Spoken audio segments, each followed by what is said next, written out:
ఒక్కనాడు కూడా కాంగ్రెస్ పార్టీ జెండా పట్టనటువంటి వ్యక్తిని వేసిన.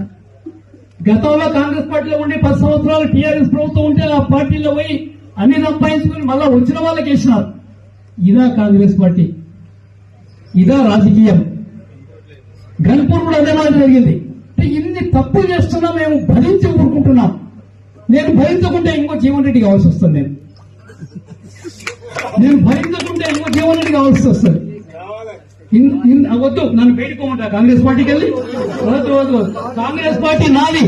నేను బయటికి పంపిస్తా కానీ నేను కాంగ్రెస్ పార్టీ నాది. కాంగ్రెస్ పార్టీ నాది. నా రక్తాన్ని చెమటోడ్చి పార్టీ నిర్మాణం చేశాను నేను వనపర్తిలో.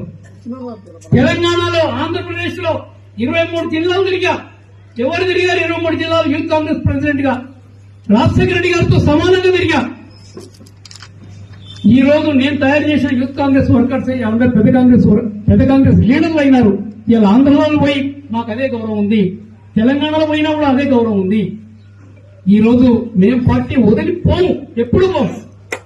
తప్పుడు చేస్తున్నా ఈ తప్పుడు గాళ్లను పార్టీ నుంచి బయటకు వదిలేంత వరకు మేము వదలమనేటువంటి మాట కూడా మేము మనం చేస్తా ఉన్నాం. అందుకని ఎంతకాలం సాధన ఇది.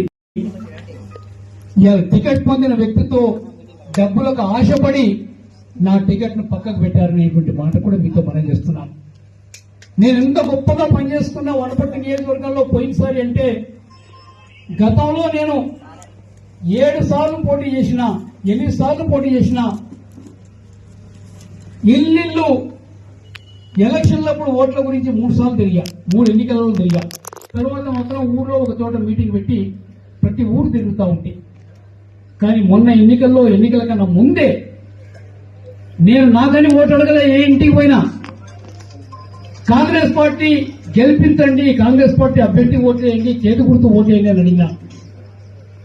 నాకుండేటువంటి ఏదైతే ప్రచార సామగ్రి ఇచ్చినారో, పాంప్లెంట్లు కానీ, స్టిక్కర్లు కానీ, పోస్టర్లు కానీ, ప్రతి ఇంటికి అంటించుకుంటూ పోయి అమ్మాయి ఈసారి కాంగ్రెస్ పార్టీకి ఓటేయాలి అని ప్రతి ఒక్కరిని అడిగితే వాళ్ళు స్పందించి సామాన్యంగా ఓటు అడిగినప్పుడు అందరూ తల ఊపుతారు.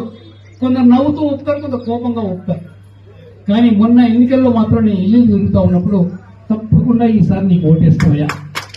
2 సార్లు మేము పొరపాటు చేశాం, టీఆర్ఎస్ ఓటేసేటువంటి మాట కూడా బాహాటంగా చెప్పడం జరిగింది. ఎప్పుడు ఇంత బాహాటంగా ఎవరు మాట్లాడలే. మొన్న ఎన్నికల్లో బాహాటంగా టీఆర్ఎస్ మేము ఓటేసి తప్పు చేశాం, ఈసారి నీకే ఓటేస్తాం అనేటువంటి మాట వారు చెప్పడం జరిగింది. ఆ మాట నేను రేవంత్ రెడ్డి గారు పిసిసి ప్రెసిడెంట్ గా పోయి చెప్పాను. అన్నా, ఈ రోజు కాంగ్రెస్ పార్టీ గెలవబోతుంది, మీరు ముఖ్యమంత్రి కాబోతున్నారన్న మాట కూడా నేను చెప్పాను. ఆ మాట ఉంటాం.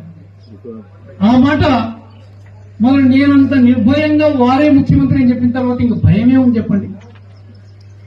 ఆ ప్రకారంగా నేను చెప్పిన తర్వాత కూడా కొంత డబ్బులకు ఆశపడి నా టికెట్ కోశారు. ఇలా నా 45 సంవత్సరాలు నిర్మాణం చేసుకున్న రాజకీయ జీవితాన్ని ఒక్క వేటుతో కింద పడేశారనేటువంటి మాట కూడా మీతో నేను మనం చేస్తా ఉన్నాను. నేను పడిపోతే పడిపోవచ్చు, కానీ ఆ వనపర్తి నియోజకవర్గాన్ని పూర్తిగా నాశనం చేశారు. ఇలా నాలాంటి వాడు ఎమ్మెల్యేగా ఎన్నుకోబడి ఉంటే, ఇప్పుడు ఏర్పడ్డ రాష్ట్ర ప్రభుత్వంలో ఒక మంత్రిగా నియమించబడితే వనపర్తికి ఎంత మార్గదర్శనం ఉండేదనేటువంటి మాట కూడా నేను